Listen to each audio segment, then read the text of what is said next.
Hey everyone, welcome to Raj economics and commerce classes. मैं हूं नीरज कुमार और आज मैं आप लोगों के बीच आ गया हूं मॉडल क्वेश्चन पेपर जो कि 2024 बोर्ड एग्जाम के लिए पब्लिश किया गया है। किसके द्वारा? जैक बोर्ड के द्वारा।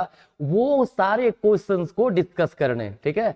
हर एक क्वेश्चन का क्या आंसर होगा उसके साथ में डिस्कस करूंगा, ठीक है। याद रखिएगा, जो 12th बोर्ड के बच्चे जो एग्जाम दे रहे हैं 24 में, उन लोगों के लिए जैक बोर्ड ने क्वेश्चन सेट अपलोड किया है, ठीक है। तो मैं इकोनॉमिक्स का डाल रहा हूं, बिजनेस मैथमेटिक्स का भी आएगा, जो कॉमर्स वाले बच्चे उनके लिए अकाउंट्स का आएगा, बीएसटी का आएगा। तो सारे मॉडल सेट को मैं डिस्कस करूंगा वन बाय वन, ठीक है। आप लोगों का काम है पूरा वीडियो कंप्लीटली देखें, है ना। बहुत कुछ आपको सीखने को मिलेगा और आपके जितने फ्रेंड हैं सबके साथ ये शेयर कीजिए, ठीक है।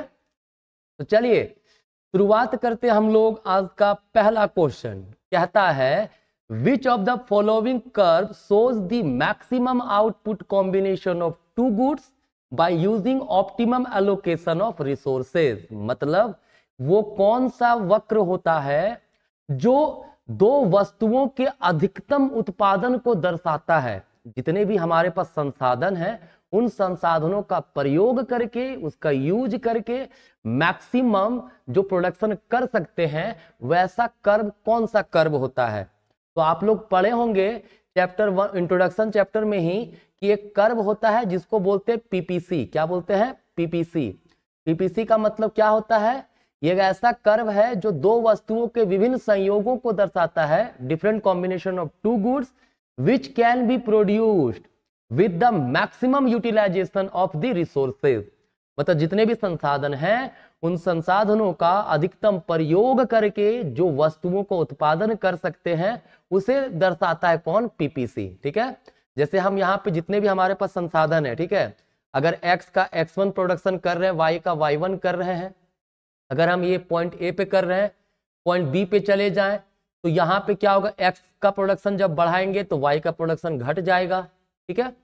मतलब ये सारे कॉम्बिनेशन इस कर्व के किसी भी पॉइंट पर हम प्रोडक्शन कर सकते हैं। और इस कर्व पर जब प्रोडक्शन करेंगे इसका मतलब है कि हमारे पास जितने भी रिसोर्सेज हैं, मतलब संसाधन है, उसका पूर्ण प्रयोग हो रहा है, ऑप्टिमम यूटिलाइजेशन हो रहा है, ठीक है, अनुकूलतम प्रयोग हो रहा है, ठीक है। तो इस क्वेश्चन का आंसर क्या होगा? प्रोडक्शन पॉसिबिलिटी कर्व, ठीक है, कोई दिक्कत नहीं है।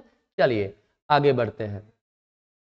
सेकेंड नंबर क्वेश्चन है, कहता है which of the following are related to microeconomics. मतलब व्यष्टि अर्थशास्त्र से संबंधित कौन सा ऑप्शन में हमारा है, ठीक है।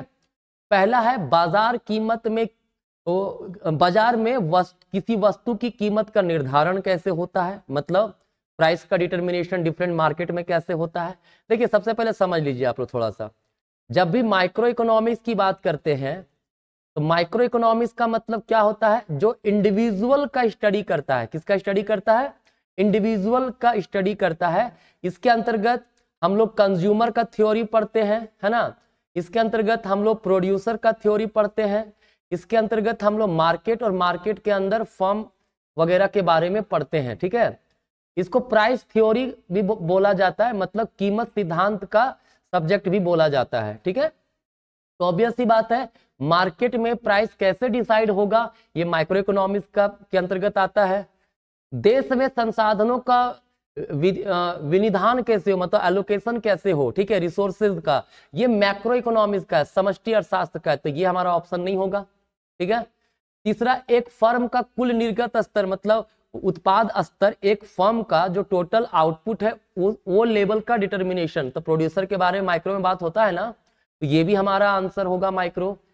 एक देश में वस्तु की कीमत क्यों बढ़ती है, why the price of a good rises in a country, तो ये भी आपका मैक्रो का पार्ट है, तो ये हमारा नहीं होगा। तो ऑप्शन क्या होगा? 1 and 3। 1 and 3 कहां पे? ऑप्शन नंबर डी में। This is the correct answer, कोई दिक्कत नहीं है ना। चलिए देखिए एक एक करके सारे क्वेश्चन हम लोग करेंगे, है ना।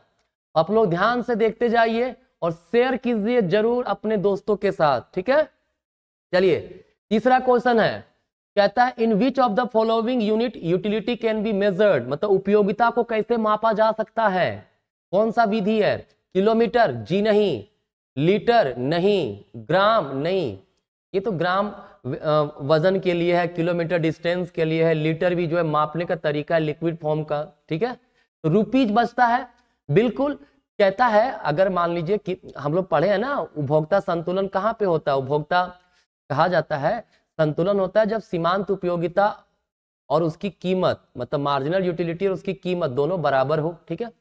मतलब कहता है कि जो भी उपयोगिता मिलता है उस उपयोगिता को हम लोग रुपया के रूप में, मतलब कितना पैसा उस पर खर्च कर रहे हैं उसके रूप में माप सकते हैं, ठीक है। इसीलिए टर्म यूज किया गया है मार्जिनल यूटिलिटी ऑफ मनी, मुद्रा की सीमांत उपयोगिता, ये टर्म यूज किया गया है, ठीक है। तो यूटिलिटी को रुपया के रूप में हम लोग मेजर कर सकते हैं, मनी के रूप में मेजर कर सकते हैं, ठीक है।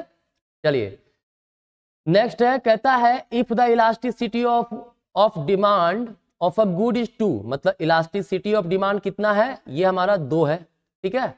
तो demand for the good will be, कहता है अगर किसी वस्तु की मांग की लोच 2 है तो वस्तु की मांग किस प्रकार की मांग है। देखिए आपको पता होगा अगर elasticity of demand greater than 1 होता है तो इसको इलास्टिक डिमांड या फिर unit elastic, more than unit elastic demand कहते हैं।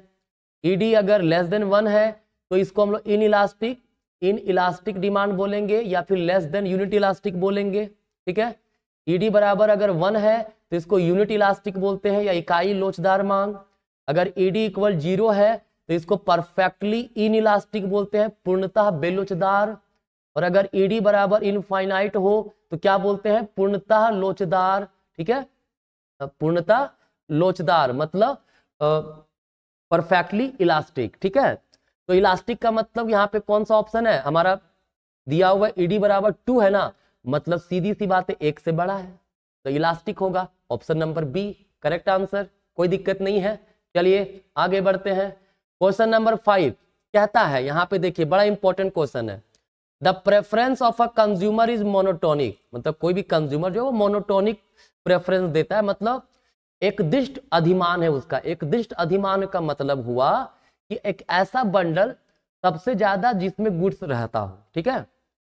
कहता है इस अजम्पशन के आधार पे कंज्यूमर विल बी इनडिफरेंट, मतलब उदासीन हो, मतलब 2 बंडल हो उसमें किसी को भी ले सकता है, हम लोग डिसाइड नहीं कर सकते कि यही बंडल को वो लेगा, वो कौन सा होगा।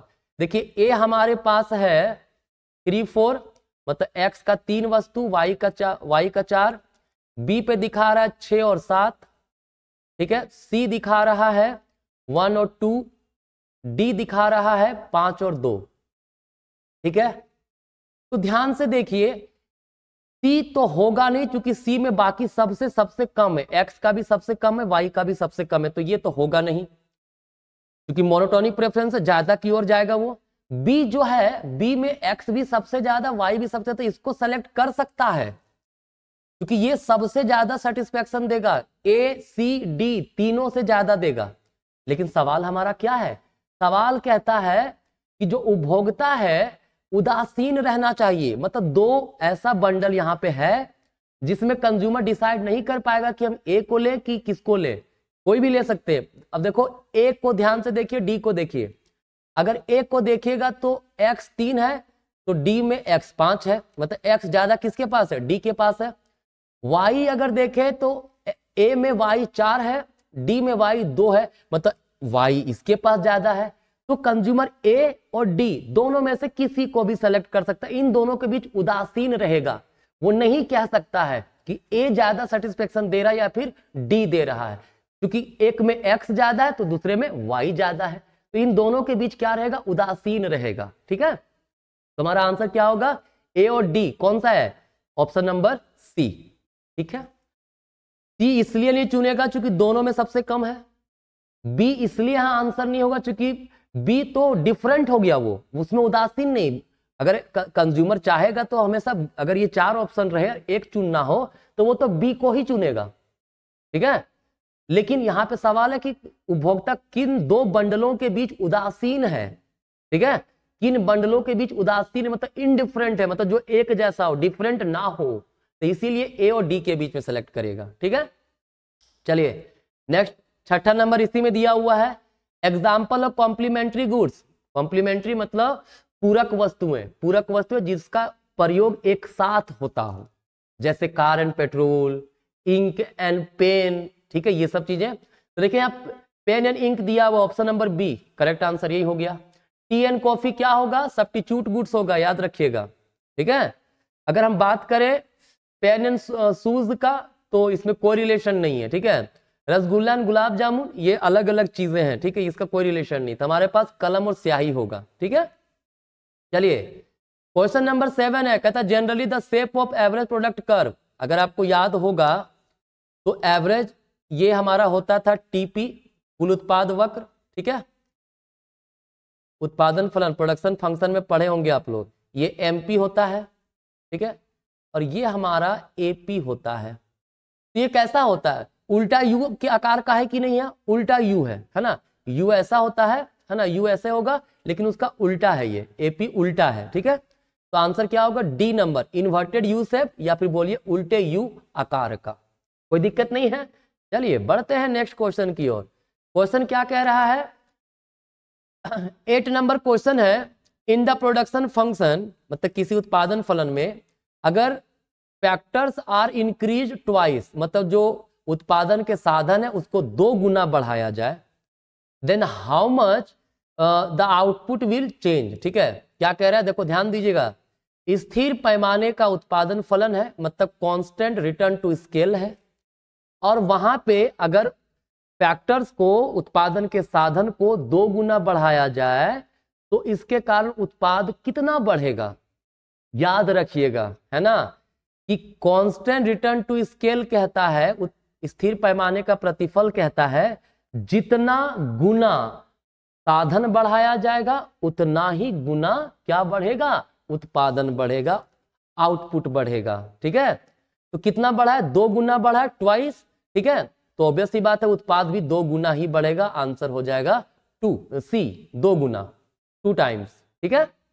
देखिए मैं हिंदी इंग्लिश दोनों बता रहा हूं, चूंकि ऑब्वियस सी बात है झारखंड में जो बच्चे जैक बोर्ड से एग्जाम देते हैं उसमें हिंदी मीडियम इंग्लिश मीडियम दोनों बच्चे पाए जाते हैं, ठीक है। तो इसीलिए मैं कोशिश कर रहा हूं हिंदी इंग्लिश दोनों में डिस्कस करने का।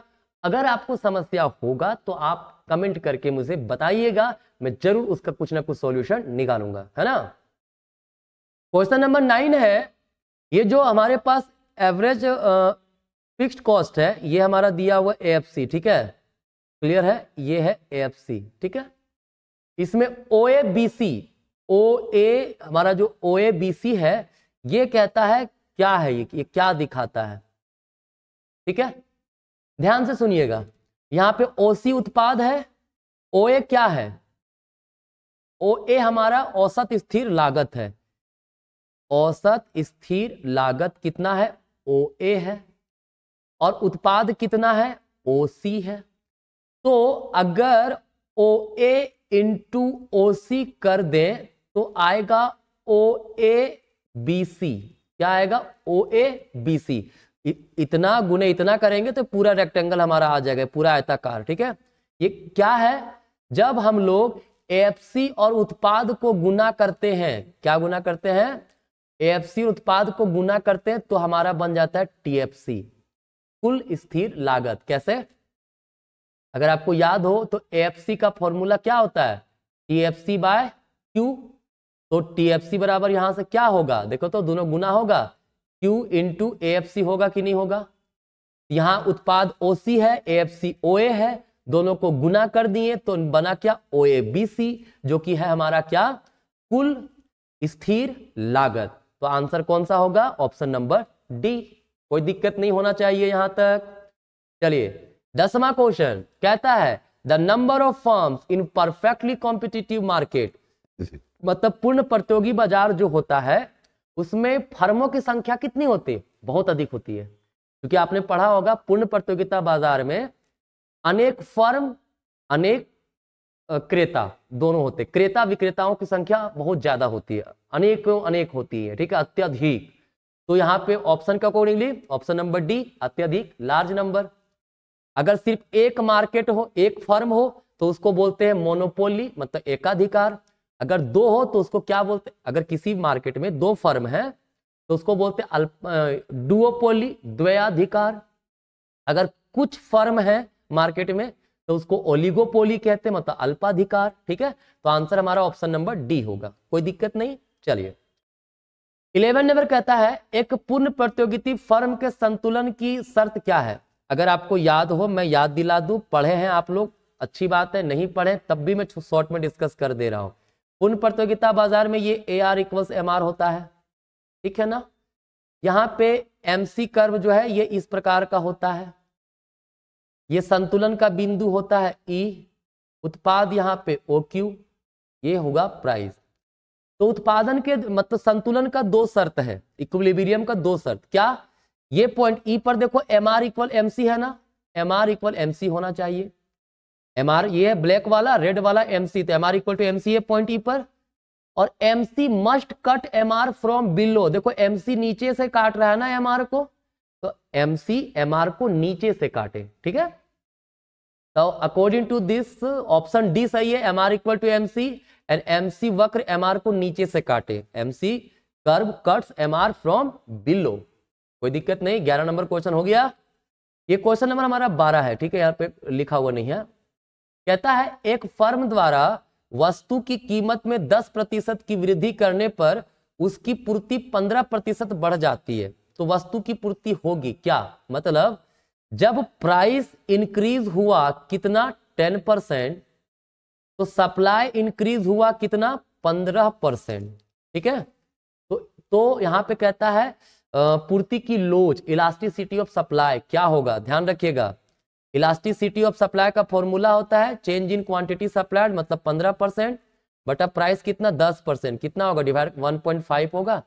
और 1 से बड़ा है इसका मतलब क्या हो गया, लोचदार हो गया। अभी बताया था ना इलास्टिक होता है वो, ठीक है। तो ऑप्शन हमारा डी आंसर करेक्ट होगा, ठीक है।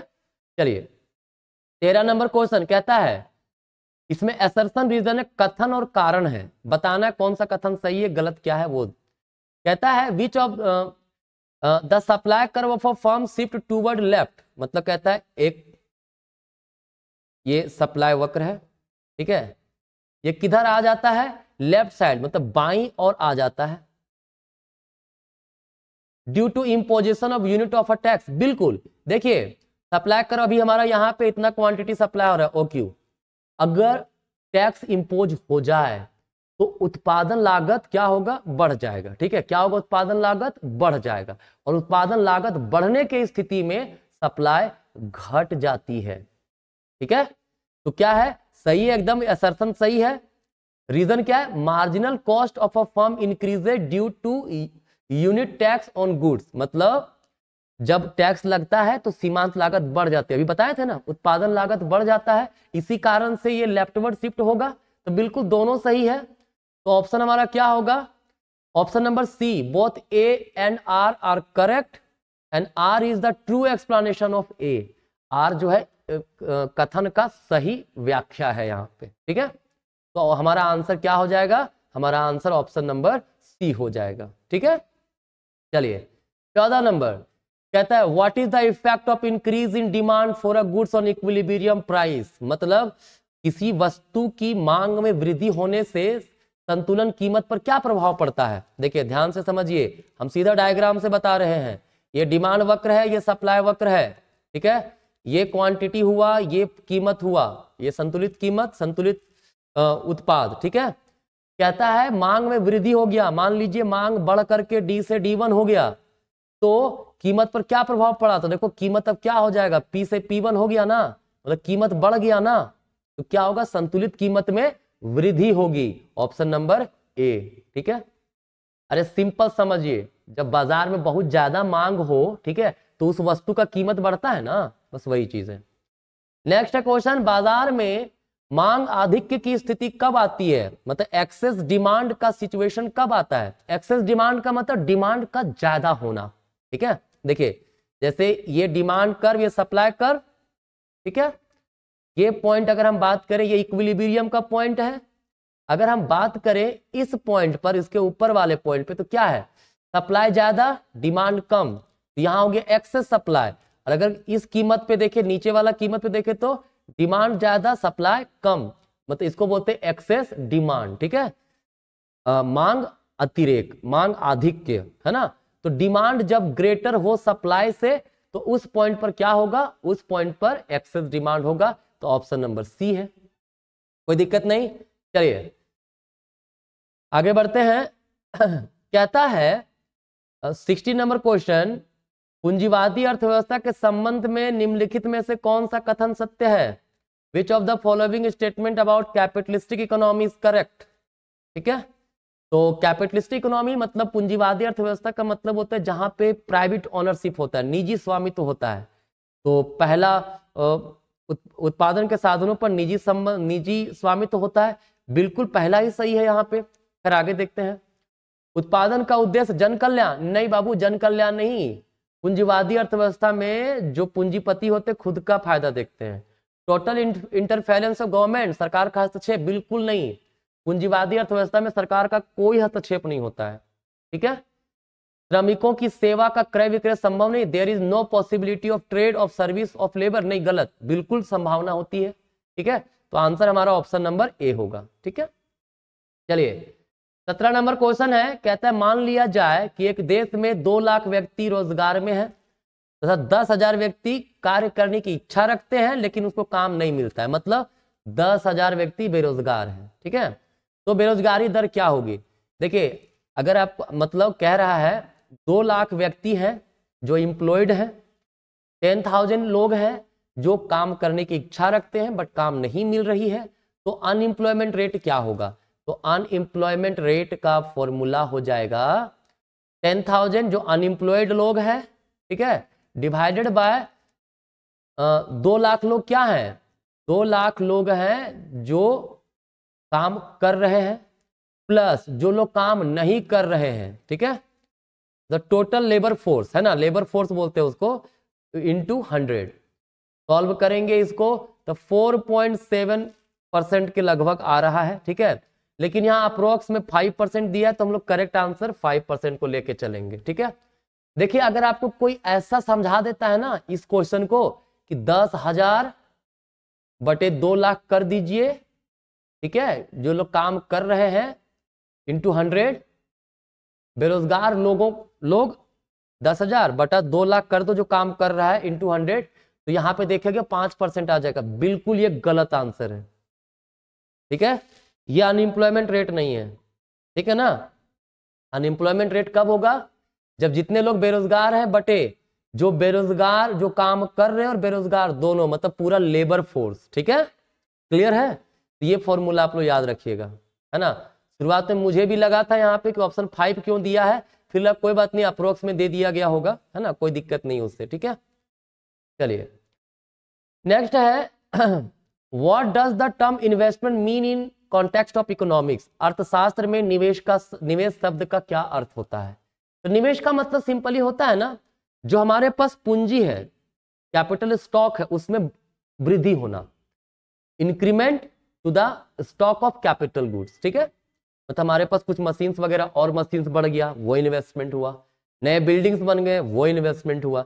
जब भी कैपिटल बढ़ जाता हो तो वो हमारा इन्वेस्टमेंट होता है, जो कि ऑप्शन नंबर डी में दिया हुआ है। ठीक है, चलिए क्वेश्चन नंबर 19 है, कहता है in which direction the flow of factor services take place in 2 sector model of circular flow of income?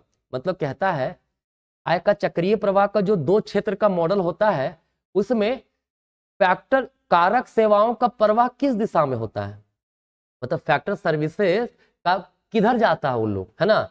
जैसे मान लीजिए ये हमारे पास एक फर्म है ना, इधर हाउस होल्ड है, इधर क्या है, हाउस होल्ड है, राइट।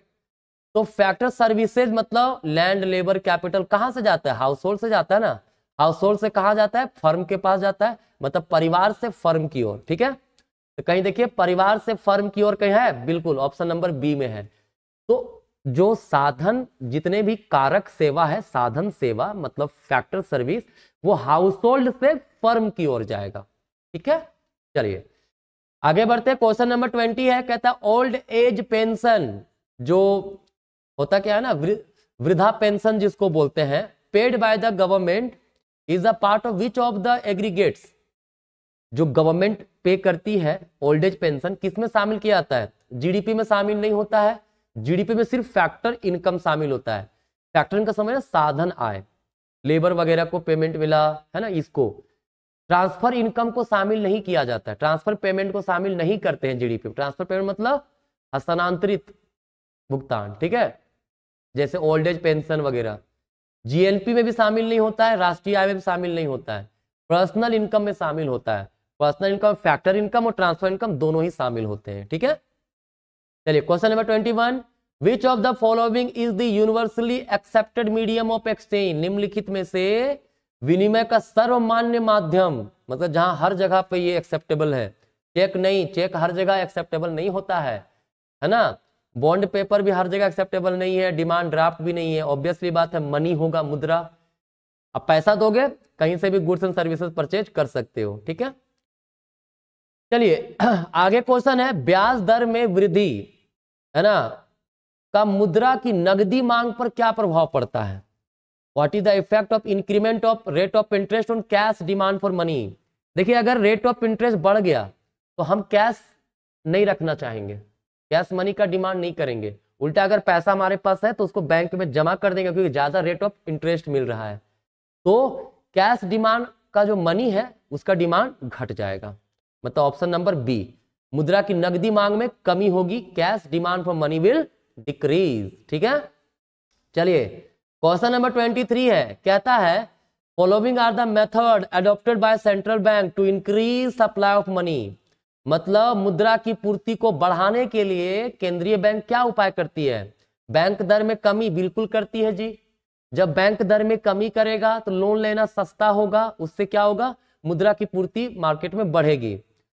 सेलिंग ऑफ सिक्योरिटी नहीं, जब मार्केट में सिक्योरिटीज वगैरह को सेल किया जाएगा ना तो उल्टा मनी सप्लाई घट जाएगा, ठीक है।